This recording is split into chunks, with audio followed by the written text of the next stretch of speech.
Hello दोस्तों, आज हम लूसेंट ऑब्जेक्टिव का हिस्ट्री पार्ट 3 यहाँ देखेंगे। महाजनपद काल। इसका पहला क्वेश्चन है सूची 1 और सूची 2 में मिलान कीजिए।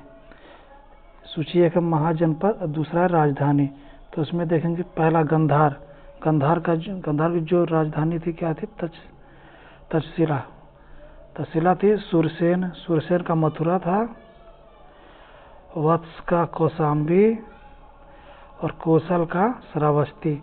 तो इस तरह से देखेंगे 4, 1, 2, 3। तो ऑप्शन कौन सा हो जाएगा? ऑप्शन नंबर 1 सही हो जाएगा। ठीक।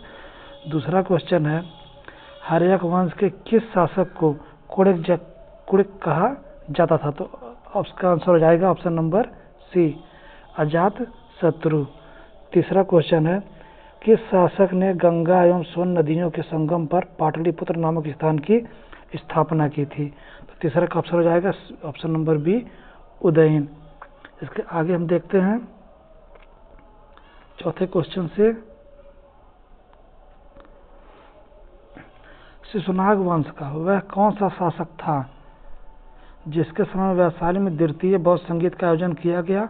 उसे काकवाड़ के नाम से भी जाना जाता था। तो इसका ऑप्शन नंबर हो जाएगा ऑप्शन नंबर बी, काला शोक। पांचवा क्वेश्चन है, 323 ईस्वी पूर्व में सिकंदर महान की मृत्यु हुई थी। तो सिकंदर महान की मृत्यु कहाँ हुई थी? ऑप्शन नंबर हो जाएगा बी, बेबीलोन में। छठवां क्वेश्चन है, सिकंदर महान एवं पोरस पूर्व की सेनाओं ने निम्नलिखित में से किस नदी के आमने सामने वाले तटों पर पड़ाव डाला हुआ था? तो छठवें का ऑप्शन नंबर हो जाएगा ऑप्शन नंबर बी, झेलम की। हम सतवें से देखेंगे क्वेश्चन। अगर वीडियो अच्छी लगे तो लाइक, शेयर एवं सब्सक्राइब जरूर करिए। क्वेश्चन नंबर 7 है, किस प्रकार का मृदभांड भारत में द्वितीय नगरीकरण शहरीकरण के प्रारंभ का प्रतीक माना गया है? तो 7वें का ऑप्शन नंबर हो जाएगा सी, उत्तरी काले पालिशकृत बर्तन। 8वें से यहाँ देखेंगे हम। 8वां क्वेश्चन है हमारा, पाली ग्रंथों में गांव के मुखिया को क्या कहा गया है? तो पाली ग्रंथों में गांव के मुखिया को कहा गया है भोजक या ग्राम भोजक। 9वां क्वेश्चन है, उज्जैन का प्राचीन नाम क्या था? उज्जैन का प्राचीन नाम क्या था? ऑप्शन नंबर ए हो जाएगा अवंतिका। 10वां क्वेश्चन है, नंद वंश का संस्थापक कौन था? तो नंद वंश का संस्थापक कौन था? महापद्मनंद। 11वां क्वेश्चन है, ग्रीक यूनानी लेखकों द्वारा किसे अक्रमीज जैंड्रमीज कहा गया? तो इसको कौन सा कहा गया? ऑप्शन नंबर डी हो जाएगा घनानंद को। 12वां क्वेश्चन है, प्राचीन भारत में पहला विदेशी आक्रमण किनके द्वारा किया गया? तो किसके द्वारा किया गया? ऑप्शन नंबर हो जाएगा ईरानियों द्वारा। 12वें का ऑप्शन नंबर है ईरानियों द्वारा। 13वां क्वेश्चन है, प्राचीन भारत में दूसरा विदेशी आक्रमण एवं पहला यूरोपीय आक्रमण किसके द्वारा किया गया? तो ऑप्शन नंबर हो जाएगा बी, यूनानियों द्वारा। 14वां क्वेश्चन है, ईरान के हखमनी वंश के किस शासक ने भारतीय भूभाग को जीतने के बाद उसे फारस साम्राज्य के 20वां प्रांत बनाया? तो 14वां का कौन सा ऑप्शन हो जाएगा? ऑप्शन नंबर बी, डेरियस दायक बाहु प्रथम। 15वां क्वेश्चन है, हाइडेस्पस या वितस्ता आधुनिक नाम झेलम का युद्ध 326 BC किन किन शासकों के बीच हुआ? तो ऑप्शन नंबर हो जाएगा सिकंदर एवं पोरस के मध्य। 16वां क्वेश्चन देखेंगे हम लोग। 16वां क्वेश्चन है, सिकंदर ने भारत पर कब आक्रमण किया था? तो सिकंदर ने कहा 326 ईसा पूर्व में। 17वां क्वेश्चन है, सूची 1 और सूची 2 में मिलान कीजिए। ठीक, सूची 1 सूची 2 में मिलान कीजिए। 1 मिनट। तो इसका यहाँ देखिए ऑप्शन दिया हुआ है कूट 1 और कूट। 17वां क्वेश्चन कूट 1 कूट 2, पहले में शासक और दूसरे में है वंश। पहले में शासक और दूसरे में है वंश। तो इसका ऑप्शन यहाँ देखेंगे बिंबिसार यहाँ दिख रहा होगा आपको। 1 मिनट। बिंबिसार 17वां बिंबिसार कहाँ इसका बिंबिसार वंश का शासक कौन था? हर्यक वंश। तो ऑप्शन नंबर 1 का पहला, बिंबिसार का हर्यक वंश, काला अशोक का हो जाएगा शिशुनाग वंश, महापद्म का नंद वंश, बिंदुसार का हो जाएगा मौर्य। तो ऑप्शन कौन हो जाएगा 1 2 4 3, 1 2 4 3 ऑप्शन हो जाए होगा। तो इसका ऑप्शन में कौन आ रहा है, ऑप्शन नंबर बी में हो रहा है 1 2 4 3। तो यहाँ पर ऑप्शन नंबर इसका हो जाएगा बी सही। 18वां क्वेश्चन भी है यहाँ पे, सूची 1 और सूची 2 में मिलान कीजिए। तो मगध वंश, मगध तो एक में दिया महापद्मन महाजनपद और दूसरे में दिया है आधुनिक क्षेत्र।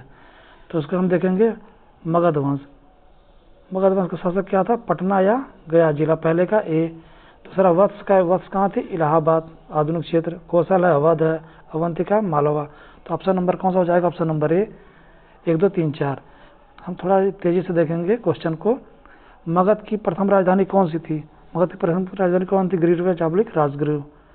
20वां क्वेश्चन देखेंगे हम लोग,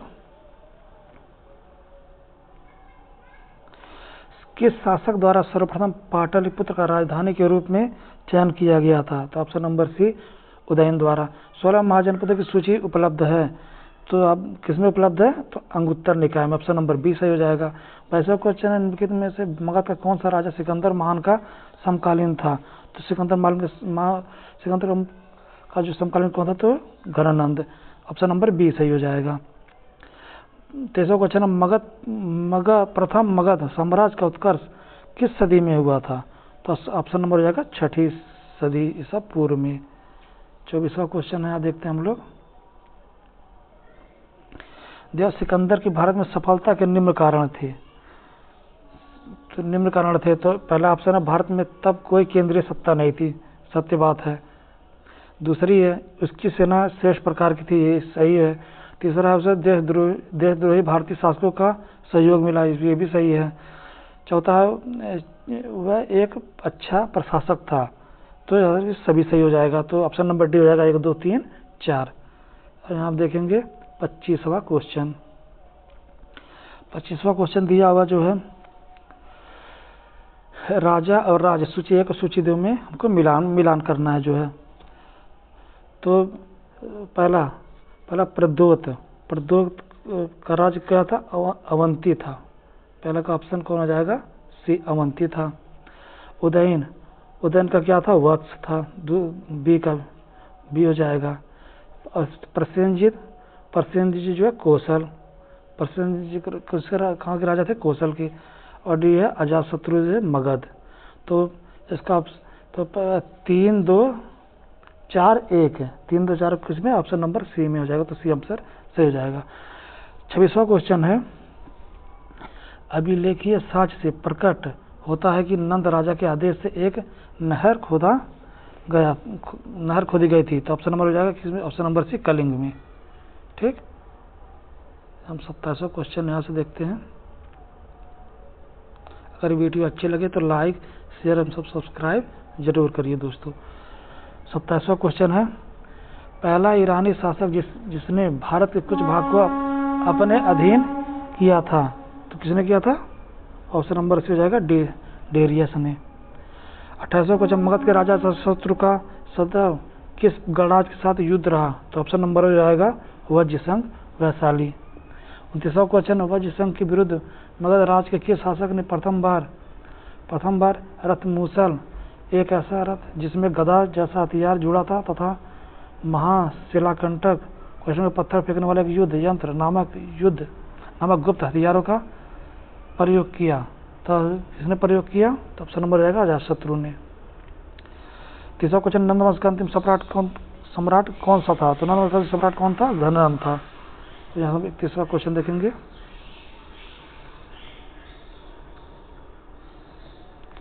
31वां क्वेश्चन है, भारत में सिक्का मुद्रा का प्रचलन कब हुआ। तो ऑप्शन नंबर हो जाएगा सी 600 ईस्वी पूर्व में। 32वां क्वेश्चन है, निम्न राजाओं पर विचार कीजिए। निम्न राजाओं पर विचार किया दिया है, अजातशत्रु, बिंदुसार, प्रसेनजीत। इनमें से कौन बुद्ध के समकालीन थे। तो बुद्ध के समकालीन अजातशत्रु थे और प्रसेनजीत थे। तो ऑप्शन नंबर कौन सा हो जाएगा, ऑप्शन नंबर सी हो जाएगा सही। 33वां क्वेश्चन है, 6ठी सदी ईसा पूर्व के दौरान बड़े राज्यों के उदय का मुख्य कारण क्या था। तो ऑप्शन नंबर इसका ए हो जाएगा। उत्तर प्रदेश और बिहार में व्यापक पैमाने पर लोहे का उपयोग। 34वें से देखेंगे क्वेश्चन। मगध सम्राट बिंबिसार ने अपने राजवैद्य जीवक को किस राज्य के राजा की चिकित्सा के लिए भेजा था? ऑप्शन नंबर सी हो जाएगा अवंती की। 35वां क्वेश्चन, किस शासक ने अवंती को जीतकर मगध का हिस्सा बना दिया? तो ऑप्शन नंबर सी हो जाएगा शिशुनाग। 36वां क्वेश्चन, किस मगध सम्राट ने अंग का विलय अपने राज्य में कर लिया? तो ऑप्शन नंबर हो जाएगा बिंबिसार। 37वां क्वेश्चन है, शिशुनाग ने किस राज का विलय मगध साम्राज्य में नहीं किया? तो अवंती का किया था, वत्स का, ये दोनों किया था, जबकि काशी का नहीं किया था। तो ऑप्शन नंबर डी हो जाएगा। काशी और लिच्छवी का विलय मगध साम्राज्य में किसने किया? तो किसने किया था? ऑप्शन नंबर बी हो जाएगा अजातशत्रु ने। 39वां क्वेश्चन है, मगध साम्राज्य के बारे में कौन सही नहीं है? तो मगध का कौन सही नहीं है? तो हम लोग पढ़ते हैं इसको। पुराणों एवं महाकाव्यों के अनुसार इसकी स्थापना बृहदत्त ने की। ये तो ये सही है। महापद्मनाभ ने इसे सर्वाधिक विस्तार प्रदान किया तथा सर्व छत्रांतक एवं एकराट की उपाधि धारण की। ये भी सही है। गिरिव्रज, राजगिरी, पाटलिपुत्र एवं वैशाली इसकी 4 राजधानियां बनी। ये भी सही है। इनमें से कोई नहीं, तो ऑप्शन नंबर हो जाएगा, ऑप्शन नंबर इसका हो जाएगा डी, इनमें से कोई नहीं। ठीक है। 40वां क्वेश्चन हम देखते हैं। सिकंदर के आक्रमण के समय उत्तर भारत पर निम्नलिखित राजवंशों में किस एक का शासक था? तो ऑप्शन नंबर हो जाएगा नंदवंश का। 41वां क्वेश्चन है, निम्नलिखित में कौन सा एक ईसा पूर्व 6ठी सदी में प्रारंभ में भारत का सर्वाधिक शक्तिशाली नगर राज्य था? 41 का हो जाएगा ऑप्शन नंबर डी, मगध का था, मगध अनुसार। 42वां क्वेश्चन देखते हैं। निम्नलिखित में कौन सा भारत पर ईरानी आक्रमण के प्रभाव के रूप में माना जाता है? पहला, खरोष्टी लिपि का प्रचार। दूसरा, ये भी माना जाता है अभिलेख उत्कीर्ण करने की कला का प्रचार। ये भी सही है। ईरानियों की छत्रक प्रणाली का प्रचार। ये भी सही है। घंटा आकार की गुंबद की कला का प्रचार। ये भी सही। स्त्री अंग रक्षक की नियुक्ति। तो इसमें सारा सही है। तो ऑप्शन नंबर हो जाएगा डी, 1, 2, 3, 4 और 5। 43वां क्वेश्चन है, निम्नलिखित में से कौन सा एक सिकंदर के आक्रमण का प्रभाव नहीं था? तो हम पढ़ेंगे। पहला ऑप्शन है, इस आक्रमण ने भारत और यूनान के बीच प्रत्यक्ष संपर्क स्थापित कराया। सही है। इस आक्रमण ने पश्चिमोत्तर भारत में यूनानियों की स्थापना का मार्ग प्रशस्त किया। ये भी सही है। सिकंदर अनेक उपनिवेशों की स्थापना के लिए उत्तरदायी था। ये भी प्रभाव था। तो इसने भारत को यूनान की रियासत बनाया नहीं, ये नहीं बनाया। तो ऑप्शन नंबर डी, यानी कि ये हो जाएगा गलत। सही हो जाएगा ऑप्शन नंबर डी। 44वां क्वेश्चन देखते हैं। निम्नलिखित में किस राज्य में गणतंत्रात्मक शासन व्यवस्था नहीं थी? कपिलवस्तु के शाक्य इसमें थी। कुशीनगर के मल्ल, ऑप्शन नंबर बी, ये भी थी। वैशाली की लिच्छवी, ये भी थी। मगध यानी कि डी, इसमें नहीं थी। ऑप्शन नंबर डी सही हो जाएगा। 45वां क्वेश्चन है, निम्नलिखित में से किसे सैन्य नियमित और स्थायी सेना रखने वाला कहा जाता था? तो स्थायी सेना वाला रखने वाला कौन था? ऑप्शन नंबर है बिंबिसार, स्थायी सेना रखता था। 46वां क्वेश्चन है, निम्नलिखित में से किसे उग्रसेन क्वेश्चन भयानक सेना का स्वामी कहा जाता था? तो किसे कहा जाता था? ऑप्शन नंबर हो जाएगा ए, महापद्मनंद को। 17वां क्वेश्चन है, डेनियस दायबाऊ एक ने 1516 बीसी में सिंध के तटवर्ती भूभाग को जीतकर उसे ईरान का 20वां क्षत्रपी प्रांत बनाया। उससे कितना राजस्व प्राप्त होता था?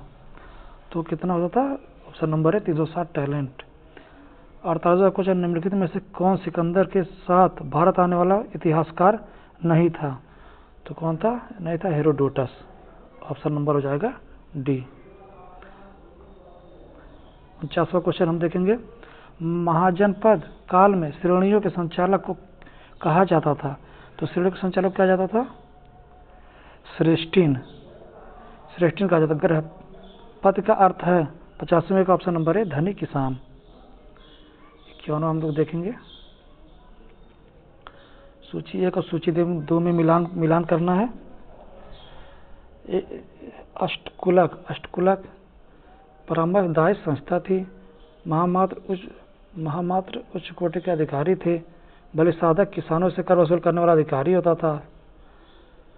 शौल्किक शुल्काध्यक्ष 4, तो ऑप्शन नंबर हो जाएगा 1, 2, 3, 4। 52वां क्वेश्चन देखेंगे हम लोग। मगध के किस प्रारंभिक शासक ने राज्यारोहण के लिए अपने पिता की हत्या की एवं इसे कारणवश अपने पुत्र द्वारा मारा गया? तो कौन मारा गया था? अजातशत्रु, ऑप्शन नंबर बी सही हो जाएगा। 53वां क्वेश्चन हम देखेंगे। विश्व का पहला गणतंत्र वैशाली में किसके द्वारा स्थापित किया गया था? ऑप्शन नंबर डी हो जाएगा लिच्छवी के द्वारा।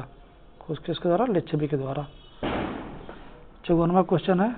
सूची 1 और सूची 2 में मिलाकर एक में है महाजनपद, दूसरे में है राजधानी। एक में महाजनपद और दूसरे में है राजधानी।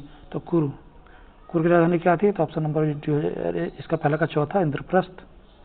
पांचाल, अहिच्छत्र, कौशल, साकेत। कौशल की राजधानी क्या थी? साकेत। वत्स की राजधानी क्या थी? कौशाम्बी। तो 4, 3, 1, 2, तो किसमें ऑप्शन है? ऑप्शन नंबर बी हो जाएगा ऑप्शन नंबर 54 का बी। 55वां देखेंगे। निम्न में से कौन एक बौद्ध ग्रंथ 16 महाजनपदों का उल्लेख करता है? कौन करता है? ऑप्शन नंबर ए अंगुत्तर निकाय। 56वां क्वेश्चन है। निम्नलिखित में से कौन एक मगध साम्राज्य की राजधानी नहीं रहा है? तो इसका ऑप्शन नंबर ए पढ़ेंगे। ए है गिरिब्रज, गिरिब्रज थी, राजगृह थी, पाटलिपुत्र थी, जबकि कौशाम्बी नहीं थी। तो ऑप्शन नंबर डी सही हो जाएगा। इस तरह से हमने ये ऑब्जेक्टिव क्वेश्चन देखा, इतिहास पार्ट 3। अगर दोस्तों ये वीडियो अच्छी लगे तो इसको लाइक शेयर सब्सक्राइब जरूर करें। धन्यवाद।